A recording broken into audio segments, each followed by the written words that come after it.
Welcome to the Skeptic Zone, the podcast from Australia for science and reason.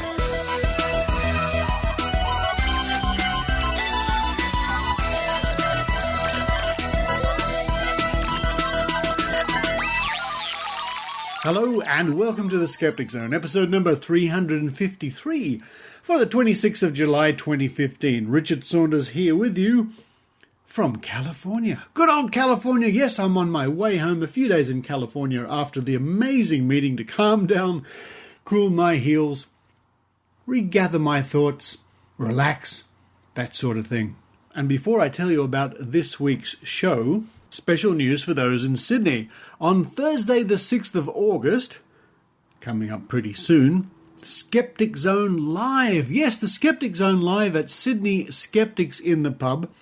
As I said, Thursday the 6th of August, starting at 6 p.m. at the Crown Hotel, which is on the corner of Elizabeth and Goulburn Streets in the city, just near Museum Station. With yours truly, I'll be reporting a little bit about the amazing meeting. But we'll also have my co-host Stefan Soika, reporter Joe Alabaster, reporter Iran Sagev, who's also the president of Australian Skeptics, by Skype, Heidi Robinson, the raw skeptic, and by a special pre-recorded message, Dr. Raichi. And of course, as always, Maynard will be there to spread the madness and mayhem with his roving microphone. The Skeptic Zone Live.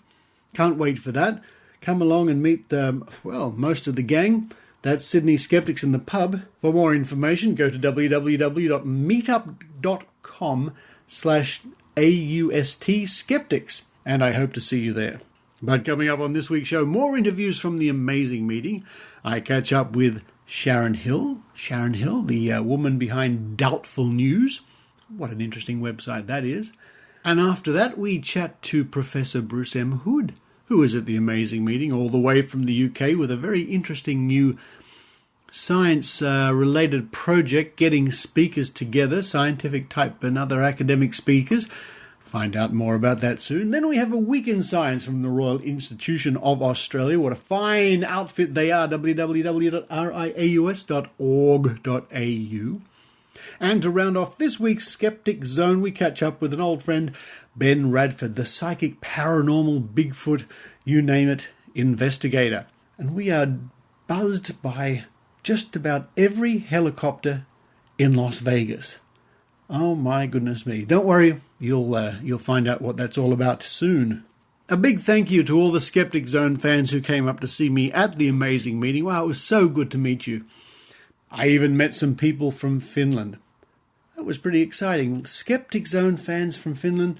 I met a lovely woman from Argentina. From Sweden, there were some people. I met some people from Brazil. It was just staggering. It was so much fun. Such an enjoyable time. And just between you and me, a couple of days after Tam, James Randi gave me a call and we chatted about how we thought it went, and we both agreed it was a pretty special occasion. Thank you, Randy. Always good to get a call from you. For those people who are asking, I am working on the official report of the $1 Million Challenge, the demonstration test we had this year, which was a bit out of the ordinary, not our usual test. We didn't have a claimant as such. We were testing some audio cables, but I'll get to that when I finish the official report.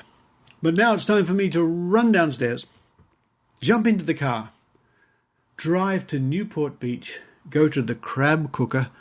Oh my goodness me, the crab cooker. Those of you who have been to the crab cooker know what I mean. While I do that, I hope you enjoy the Skeptic Zone.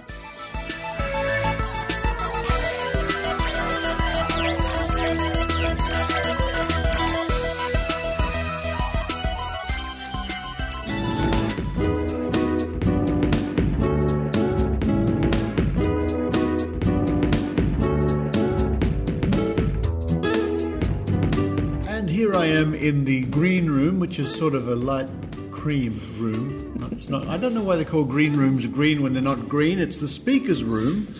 I'm still looking for my free cupcake, which didn't arrive. I'm bitterly disappointed. Sharon Hill. Hello, Richard. Hello, how are you this morning? I am very well, thank you.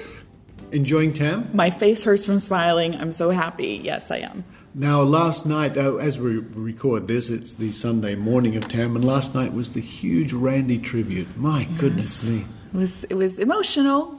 It was so nice, to see everybody there, and I think Randy really enjoyed himself. That's for sure. Oh, he did. I'm sure he did. But it was great. All these people come up on stage, and then they had video messages from Bill Nye and Adam Savage and all sorts of people. Lawrence Krauss. Yes. Chris Angel. Yes. It was quite extraordinary, quite amazing, we might say. Mm-hmm. And then Randy was dressed in his bright yellow hoodie.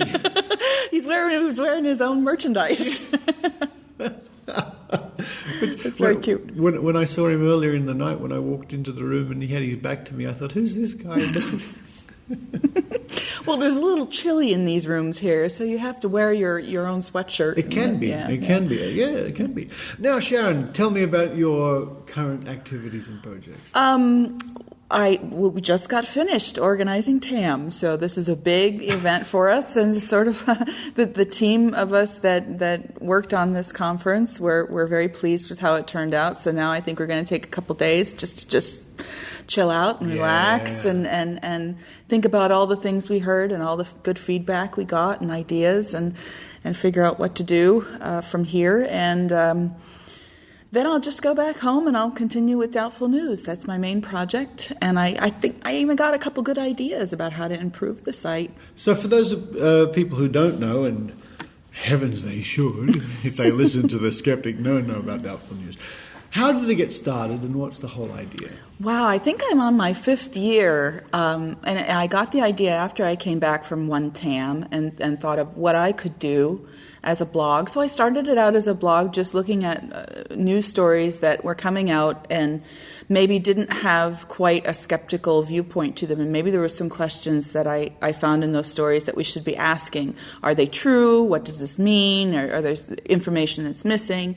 So that's how the blog got started, and it's just continued to grow. And mostly I deal with all kinds of questionable claims, but alternative medicine claims, hoaxes, miracles, cryptozoology, UFO sightings, hauntings, paranormal. Those are the kind of things I'm interested in. So that's what I get to write about. That's interesting, because the ad that we play on rotation on the Skeptic Zone, you say that the news story you just heard about, what's the truth behind that? How do you source things generally? I have a set of news feeds that I look through, and over the years I've learned which ones are good to get source material from and which ones I've discarded along the way because they're no good.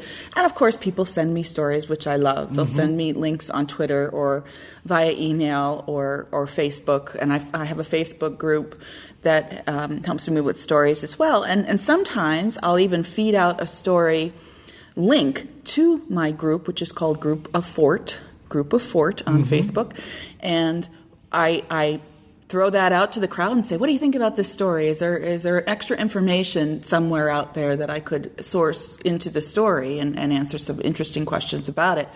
And oftentimes they give me good leads. So I have a head start on a story that's out in the news, and I have more background information about it. So I'll write that up in a day or so. I try to get it out as soon as possible. Yes.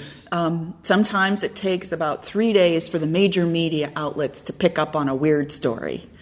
So if I can get in there within that 3 days, oftentimes people who read our site are ahead of the game before it appears on their Facebook feed from their friends, and then they have a link that they could put in as sort of a rebuttal to the story or extra information. And do you get much doubtful news from Australia? I do get quite a bit. Yes. I do. We have a lot of readers that are in Australia. If you look on the map of hits, on your Google Analytics, you have the USA, Canada, and Australia is really big for us. So isn't that interesting? We do cover those stories, too. I think that there is a lot of doubtful news in Australia. And it's great, because then the American audience gets to see how the Australians handle their claims of alternative medicine and various things that are going on there. So I think it's helpful for us as well, because you guys have had such successes in addressing some of those issues that it's good for us to learn from that. Well, that's good to hear. And you must have, just generally speaking, around the world, there must have been some very doubtful stories you've come across over the years. Are there any standouts? Oh, so many. Yeah. Well, we did a lot because I am interested in the whole Bigfoot thing. There was a bit of a Bigfoot blow up a couple of years ago, so we did cover those stories that were in the press. Either they were hoaxes or they were claims for scientific findings for Bigfoot. And I could not help but cover those stories because I knew so much about them. And to be honest, we were the only skeptical site that did that to the degree that made news. And we were linked to by other sites, and we then became a source for Bigfoot debunking. And it's not exactly the type of story I prefer to cover, but it is interesting to me because it was a portrayal of science where there wasn't really a whole lot of science going on there, or there was bad science going on there. Yeah. So it was a way for me to illustrate why this wasn't good science or why we should be questioning it. And I think that reached a lot of people. Other than that, we talk about the latest UFO photos and why it's probably not real, or we speculate on what it could be based on some evidence that we can collect, or ghost photographs, or one type of story I especially love that tends to go around on Facebook. All your friends will link to the mystery carcass that is washed up on the beach. Oh, yes, of course. It's yes. an alien, yes. it's a mutant, it's a monster, it's a new species. Rotting yes. sea creatures. It's usually a half-rotted sea creature or stuff. And what's very surprising is a lot of these stories come in from these pulp presses. You're not sure if they're real news outlets or not, but people tend to link to them and treat them as if they are real news outlets, but it's just this sensational tabloidy stories. And if they had asked a zoologist, what is this thing, they could look at it and immediately say, it's a rotten whale. Yeah. You can tell by the skeletal features. Yeah. For some reason, that part of the story ends up at the bottom or never gets mentioned at all. We like to put it up in the top. What do they say? Why let the facts ruin a good story? Exactly. And you know, that's the big thing that we have to combat is these types of stories. We understand that they're fun to pass around, but we would like to get out more of a fact-based answer to those questions for people who might be interested in what the real story is. Do you have much interaction from the mainstream media? Do mainstream come to you? Once in a while. It's always nice to get a link to places like Discovery News or ABC News or Huffington Post. NBC. We have a person who writes for NBC News who also quotes our links a lot, which is nice. And, of course, that brings in some new audience, which we like. Maybe a good way to reach people is by putting those links out there in places where we may not be able to reach. Mm-hmm. And that's my greatest satisfaction. Other than the times where people come in and say, you've got a great website, we really like the tone and the reason that we're promoting, as opposed to all the nonsense that may come out in your normal news feed. And I think people like that they can answer their social media with one of our links and say, hey, here's more about that story, and link to our site, which is a great, I feel great when that happens. That's fantastic. Now, for those listeners who don't know where the site is, I'm going to play your promotion. Great. Save your voice. I'm going to play your promotion right now. Did you see that UFO sighting that made the news? What did that latest study about alternative treatments really say? Is this photo making the rounds real or a hoax? Doubtful News is a unique website featuring news about pseudoscience, the paranormal, anomalies, and questionable claims framed with a skeptical view. Come visit doubtfulnews.com every day for news about cryptozoology, conspiracies, shams, scams, and more. Follow us on Twitter at Doubtful News. Critical thinking is essential in assessing today's news. Doubtful News helps you decide, can you really believe this stuff? Well, there you go. All the information's there. That was nice to hear you there, Sharon. Oh, thank you. You recorded that for me some time ago, I think. Oh, I can't even remember. Yeah, it was so long strange how ago. the years tick over and then we find ourselves back at TAM again, isn't it? Yes. It's nice to keep circling back around, touch base with everybody, feel rejuvenated again. That's true, And we had a great time, didn't we? We did. It's been a wonderful TAM. It's still going on as we record this. Of course, we've got most of Sunday to get through. Yeah, and still some great speakers to go. Absolutely, in the $1 Million Challenge, yes. And then we can relax. That's right. But for now, Sharon Hill, thank you very much. Thank you. It's TAM 13, and just wrapping up. We've had a wonderful time, many interesting talks and presentations, and I've bumped into an old friend of mine, Bruce M. Hood. Hello, Bruce. Hey, Richard, how you doing? I'm fine. Good to see you back in Las Vegas. Oh, yeah, of course. This is the city of sin, isn't it? Yeah. Not surprised to find ourselves here again once more. Yeah, but a skeptics convention in a casino always strikes me as odd because isn't it? Most skeptics aren't going to go up to the table. Yeah, actually, I made a big faux pas yesterday. I was sitting at the breakfast table, and there was I was spouting off why I thought it was terrible that Las Vegas even existed, and I was giving all my kind of, liberal views, and then all my issues of climate change, and of course, sitting at the table a whole bunch of local Las Vegas people, and I just realized I can now put 2 feet in my mouth at the same time simultaneously. So, I have issues with Vegas, but, I'm sure it's a very naive position I've taken. Maybe so. Maybe so. Well, who knows? It'll be nice to see if it's... Well, interesting to see if it's still here in 30 years. I think that's an interesting question. I wonder. I wonder too, I do wonder. I always like to see that the Bond movie, Diamonds Are Forever.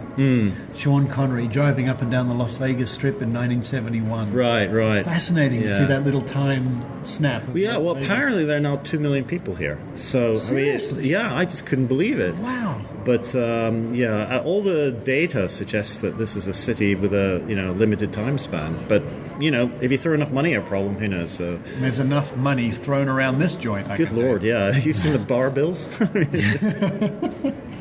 That's the new way they make money. Yeah, that's right. They get all these gullible scientists and say, these suckers are supposed to be smart. We're just going to show them a lesson or two. They don't gamble, but they hit the bar. Yeah, that's right. Yeah. So what's happening with you, Bruce, at the moment? What's the object you're pursuing? Okay, so I'm still doing the book writing thing, but this year, one of the reasons I came to TAM is I wanted to promote a new website, which I launched earlier this year. It's called Speakeasy.org, and the way you want to spell Speakeasy, because it's radio, of course, is speak, normally spelled, then EZEE.org. This is a website which connects audiences with experts. So you can go on and you can search for experts who have volunteered to give their time to talk about their area of expertise to interest groups. Mm-hmm. So it's primarily for voluntary type of engagement. And we launched it in February in the UK. Now there's over 1,000 speakers. Wow. And it's starting to take off in other countries. There's some in Australia, and there's obviously some here in the US. And so I'm just on the road promoting it and trying to get people interested. I want to get to a situation where it'll be very easy to organize your own speaker events, pop-up events, rather than having to travel halfway around the world to go and see someone. You'll be able to do it much more regularly and frequently. But that requires numbers, and that requires enough people. And as a way for people to gain access to these speakers. Yeah. Speakers they might not even have known before. Yeah, so it's for people who are already established in this, who already put on events, but it also is for people who want to start their own. I mean, if there's enough people in the area, one of the big problems is trying to find, people who are willing to come and talk. So, again, if enough people get onto the system, then that should work. And, my experience with academics, most of them are really quite happy to come and talk about their areas of expertise, but probably about only 1 in 20 of them are any good at it. So I think that we've got to be realistic that not everyone is a great science communicator. I think I know what you mean. I know what you mean. But I'm sure there are a lot of people who'd be very happy to sure. And the other thing, and it's not just science as well. It's every area of expertise loosely defined. At the moment, the only criterion is that they have to have a degree. Right. Well, that's because we originally aimed at the universities, and so we wanted to kind of tackle and capture their audiences. But actually, there are many experts outside in industry and businesses. Yes. So we're not. It's not restricted to academics. Right. Well, you're thinking James Randi. He doesn't have a degree. As far as I know. I mean, I think he's got honorary doctorates here. Well, that's good enough for us. yeah. But whether he'd be willing to come out and do it. Yeah. I mean, that's the problem, is that because the people who are good at it get better at it, and they're asked all the time to do it. But that's a self-fulfilling prophecy. So this is an attempt to democratize and level the playing field, allow other people the opportunity to do so, or at least put themselves forward for it. And what's the reaction been like so far? It's great. No one has thought it's a crazy idea. It sounds like a great idea. Yeah, people say, what's the catch? And there's no catch. It is free, and it's free to event organizers, unless they start to charge, and then we might step in and say, well, hold on a second, you should give some money back to the speaker. Right. Some people using it have actually already offered fees to speakers, but we don't step in, we don't get involved in the negotiation. Okay. I just want to see this become the way that we contact and communicate, because if you think about it, if you put in all the effort to put a speech together or talk together, it's trivially easy just to give it again. So there's a sense of recycling it, which makes a lot of sense. Well, a new audience.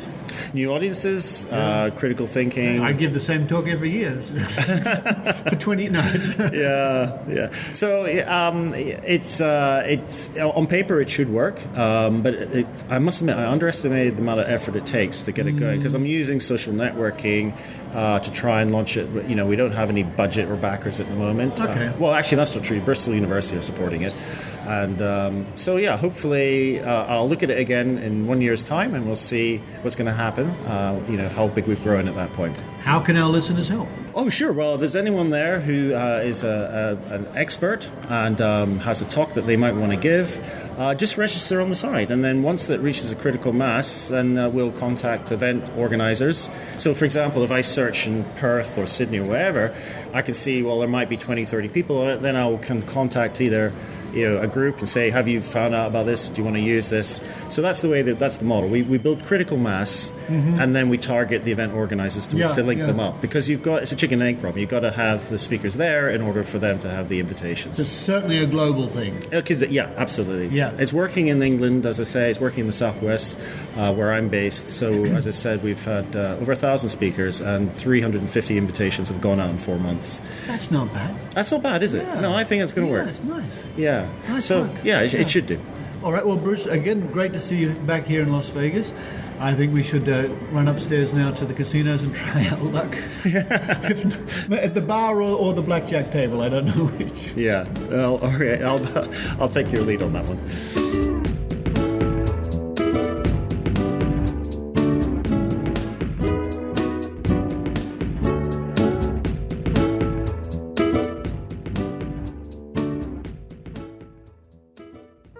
The cosmos is amazing. World-famous astrophysicist Dr. Neil deGrasse Tyson is touring Australia this August. Inspirational, smart and funny, he'll take you on his personal tour of the universe. There are still more questions to be explored.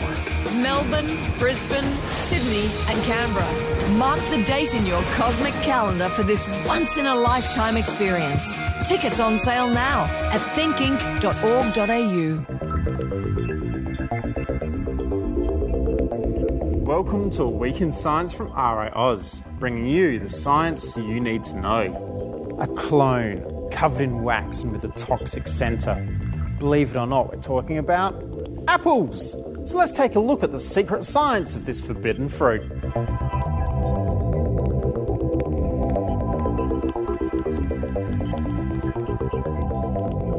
So you can't compare apples and oranges, but if you look at reproductive traits, it turns out you can compare apples and humans.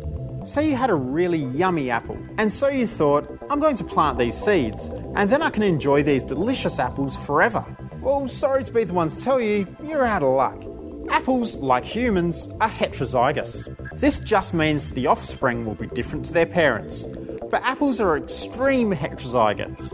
This means the genetic variation will be so diverse that apples grown from seeds will rarely bear any resemblance to their parent. But of course, there must be a way of reliably growing apple varieties, and it's grafting. Every single apple on the market is a clone of its original wild tree. So for instance, every Red Delicious is a clone of the very first Red Delicious that randomly grew. In fact, of 3,000 known varieties, just 10 make up 70% of the world's population of apples. But farming one variety like this, called a monoculture, can be a problem when it comes to disease and pest resistance. So researchers are looking to the past for answers. Cornell University maintains an orchard in New York State dedicated to preserving wild varieties, and geneticists, plant pathologists and breeders are working together to make commercial apples a whole lot hardier. And now, 4 fast facts about the humble apple. Historians think that depictions of Eve biting an apple should probably instead feature a pomegranate. Apples originated in the forests of Kazakhstan in Central Asia. They develop a natural coating of wax, which is safe to eat and we don't actually digest. And apple seeds have a very, very small amount of a cyanide compound. That's it for this Week in Science. For more information on apples, go to the RiAus website, riaus.org.au. Follow us on Twitter at RiAus and like us on Facebook.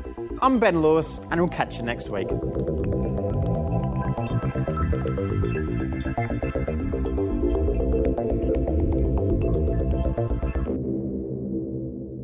Раз, два, три, четыре. Друзья, меня зовут Кирилл Алферов, и я основатель общества скептиков.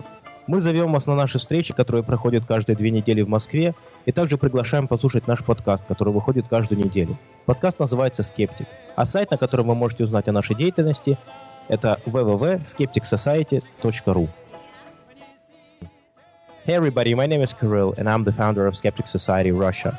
Come visit us in Moscow in our bi-weekly meetings, and also listen to our weekly podcast, which is called Skeptic.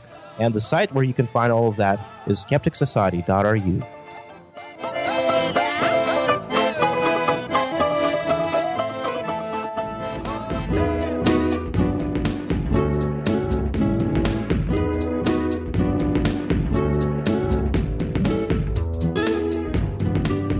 What an amazing meeting it is. Never ending, I think. Well, I'm strolling up the giant corridor here. Ahead of me, people are rushing out to get their coffee and donuts and heaven knows what. Rushing along with me is none other than Ben Radford. Hello, Ben. Hello there. Good morning. Good morning. And it is a good morning. It's been a good TAM. Have you been enjoying TAM? I have. It was kind of a last-minute thing for me, but I actually got a request from Randy to be here. And I can't turn the man down. No. So That's the golden rule, isn't it? If Randy asks you to do something, you think for about 3 seconds and say, yes. How many times would you like me to do it? Yeah, that's right. Yeah. I'm going to take this stuff out. So there's all sorts of things happening around us at the moment as we stroll up the corridor here. Now, I've noticed you've been doing quite a lot of media lately, Ben. Yeah, I've been busy with, I just finished taping a couple of episodes for a TV show called America, Facts versus Fiction. Oh. They had me on talking about the Roswell story and Area 51. Does it surprise you that Roswell is still in the popular imagination? You know, it does a little bit, especially for how thoroughly it's been debunked. I mean, it's not a genuine mystery in that, we have no idea what's going on. It's very much a manufactured mystery. We're going to step out these giant doors here, out into the Las Vegas day. Oh, look at very wow, nice. Bright sunny overhead. Sky. And we're in the sort of the outside area. Just whoa, what's that? The big bomb. There it goes. Oh, yeah, helicopters everywhere. It's like we're in a war film. You see a lot of helicopters in Las Vegas, don't you? You do. Well, there's also the airport. I mean, we're right next to the airport. We are right next to the airport. And then, of course, you got the tourist helicopters and all that. So I have noticed a lot whenever I get out. Oh, it's very pleasant out here today. It's not as hot as it has been. No, it gets, for me, I'm used to the heat because I live in New Mexico, which, of course, is the desert of the Southwest. But the desert of the desert. Exactly. So I'm used to the heat, but it's like they say it's dry heat, so it's not too bad. I like dry heat. Coming from Sydney, Australia, which is wet, soggy heat in the summertime. So we're talking about popular imagination. And, I mean, you've had vast experience in what we all do, the paranormal and chasing this sort of stuff. So Roswell is stuck in the popular imagination for a lot longer than it probably should have. What else, in your opinion? What really hangs in there? I mean, things come and go. Right. I think the most obvious one and the most common one today is ghosts. Ghosts were not... Ghosts never die, right? Thank you and good night. Thanks for good night. Well, it's interesting because obviously there's always been an interest in ghosts and spirits and in the afterlife. But what's different, and part of the reason that it's so popular today, of course, is that the TV show Ghost Hunters.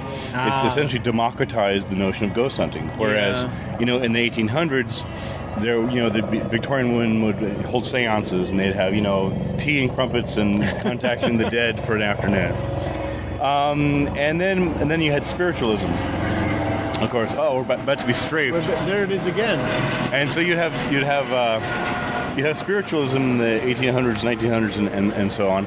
But it wasn't really until, I would say, the last 20 years or so that ghost hunting has really become democratize and the subject of popular, everyday, weekend warrior type people. And everybody and their dog seems to have these ghost hunting meters and and the night vision. Oh, that's all you need, isn't it? You need a camera with night vision, and away you go, right? Well, it's just astonishing. I'm actually working on a book on skeptical and ghost investigation, and it's I didn't really want to write it, but I realized that I had written so much on it over the past 15 years that I might as well sort of collect it together and put it out there. So hopefully that'll be out maybe later this year. Fantastic. Now, this is crazy. I mean, they're doing it just to annoy you, Richard. I think they are. This is the truth, listeners, too. There it goes. Oh, it's a red one. Look at that. It's a bright red one. This is the sound of a Las Vegas helicopter.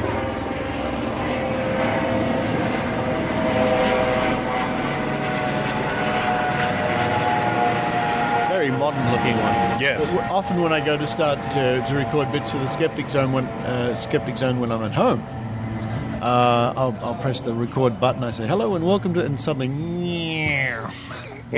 so, folks, so many times I've had to redo it. Now, you're, as I was saying, you've certainly investigated many things. One of the things that you're particularly known for is your investigation into psychic detectives. Yes. So-called psychic detectives, people who claim that they help the police. Yes. And it's one of my bugbears because, as we know, that they hinder police, if anything. They do, and that is one of the subjects I'm most passionate about because, if it's ghosts or chupacabras or Bigfoot or whatever else, there's not a huge cost in believing it. Okay, so you spend $30 on a DVD, maybe you spend a weekend looking for Bigfoot. But with psychics and psychic detectives, it's a very different matter, as you know. Yeah. Because you're dealing with people's emotions. You're dealing with people who've been exploited. Yes. And people who are vulnerable because either they're missing a family member or they're looking for answers. Maybe they've just contracted a disease. They're looking for guidance. And so, these are inherently vulnerable people in this vulnerable population. And even though, many of the psychics that I've encountered and researched, many of them are sincere. They genuinely believe they have these abilities. The problem is that they don't. I don't care whether you believe it or not, you don't. And you can't perform what you're claiming to do. And oftentimes, they're hurting people. And, there's many cases that the late Sylvia Browne, of course, had several high-profile, horrific mispredictions. Oh, yeah. And I'm glad that sort of came out before her death. I don't mean that in a ghoulish way, but it's important that people know her history with that. I think that's her now. She is. Coming back. Sylvia, is that you? Coming back from the dead in another helicopter. They're regular as clockwork, aren't they? This is a sort of a white and yellow stripes with a bit of purple on it helicopter. I think next time I do an interview outside in Vegas, I'll be in the helicopter. Wow. You could not have picked a noisier place for this. This is fun. You're right, but it's sort of... I know you enjoy a challenge, I admire that about you. And there was one particular one, and I've got the video clip of in Australia, a psychic goes on a chat show, and this is probably this psychic now in this other helicopter. This is the same red one again. Yeah. It's turning into a 3-ring helicopter circus. It is. That's the same helicopter as before. Yeah, of course it is. They're just landing just to annoy you. So I've got the video clip. The psychic's being interviewed on a chat show, and the interviewer says, "And you've been involved with the crime, helping the police, haven't you? Which cases have you worked on?" And she say, "Oh, backpacker." And the Australians will know about the backpacker murders and the granny killers. And I'm not sure what the granny killers was. And so the interviewer says, "Oh, and you gave the police information." And this is what the psychic said. She said, "Well, I got the numbers wrong." "What do you mean?" Well, I sent them a letter, and instead of the number of the street address, I got the numbers wrong. But I sent them the letter. And then the interviewer said, "Well, did they do anything about it?" She said, "Well, I don't know." So... but you help police, right? Well, I sent them a letter that had wrong numbers in it. If that's not helpful, I don't know what is. Well, what do you expect from me? That's right. Right? So again, but it's astonishing that these people think they're helping police by sending them gibberish. More it is. And I see this in many cases. I've followed probably half a dozen high-profile missing persons cases. The most recent one I did was a couple years old. It was the case of a woman named Holly Bobo. Oh yeah, B-O-B-O, and she was a young woman missing from Tennessee. And I followed that case almost from the instant that she went missing, because I was really interested to sort of see how that unfolded in real time in terms of psychics on bulletin boards. Oh, psychics, this and that.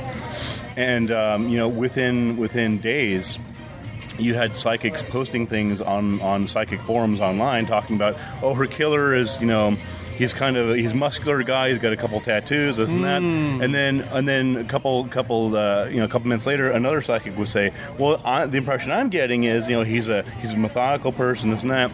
And I spent several hours combing through and creating a profile, and I was pointing out that the information they was giving was so ambiguous; it could be anything. And there's really nothing there, and so I wrote about that in a couple places. But it was remarkable to see it unfold in real time. Another helicopter. I'm shocked. I am. Who would have thought it? Huh? Well, we can wander back inside now, I think, Ben, because this is just getting ridiculous. But it is nice here at the Tropicana Hotel. It's turned out very well for us. Just walking through the back to this, thank you, Ben. Walking through back to the doors. We're near the registration area once again. Well, Ben Radford, fantastic to see you at TAM again. And where can people find out more about you? You can find me on BenjaminRadford.com. I do blogs for PsyCop, CSI, of course. And occasionally I do articles for Live Science and DiscoveryNews.com. And, of course, every now and then people can watch you on the popular media. Yes. Occasional TV shows and online, and I'm in places I don't even know I am. Oh, I think we all are, Ben, from time to time. Well, Ben Radford, thank you very much. Thanks. Good to talk to you again.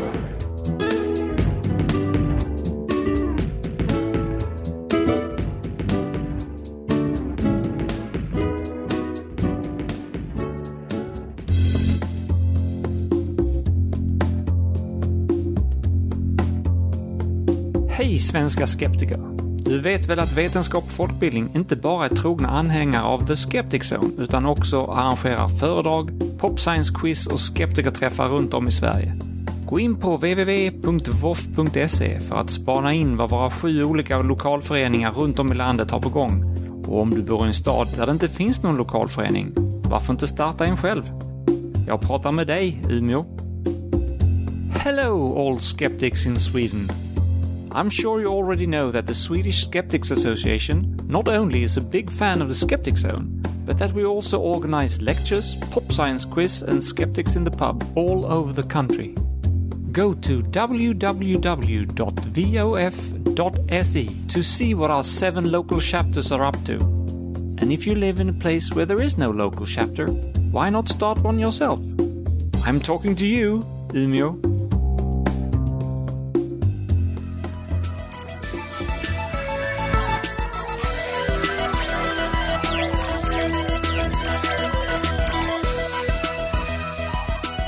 Thank you for listening to the Skeptic Zone. And I hope I see you people, you Sydney-siders, at the Skeptic Zone Live, Thursday the 6th of August at Sydney Skeptics in the Pub. Don't forget to go to meetup.com/AUST Skeptics for more information. You can meet Joe Alabaster, Maynard Aran, Sergev, Stefan Soika. We have Heidi Robertson by Skype link, and Dr. Raichi will be reporting in. Looking forward to that. Not looking forward to that long 14-hour trip across the Pacific to get back to Sydney, but, we haven't invented teleportation just yet, so I guess that's what I'll have to do. Thank you once again to all the people who made the amazing meeting possible. It was amazing this year, and thank you to Randy for being there and, being amazing, as we keep saying. But for this week, this is Richard Saunders signing off from California, USA. You've been listening to the Skeptic Zone podcast. Visit our website at www.skepticzone.tv for contacts, an archive of all episodes since 2008, and our online store. Please support the Skeptic Zone by following us on Twitter @SkepticZone, liking us on Facebook, and leaving a review on iTunes. You can also show your support by subscribing via PayPal for as little as 99 cents a week. The Skeptic Zone is an independent production. The views and opinions expressed on the Skeptic Zone are not necessarily those of Australian Skeptics Inc. or any other skeptical organisation.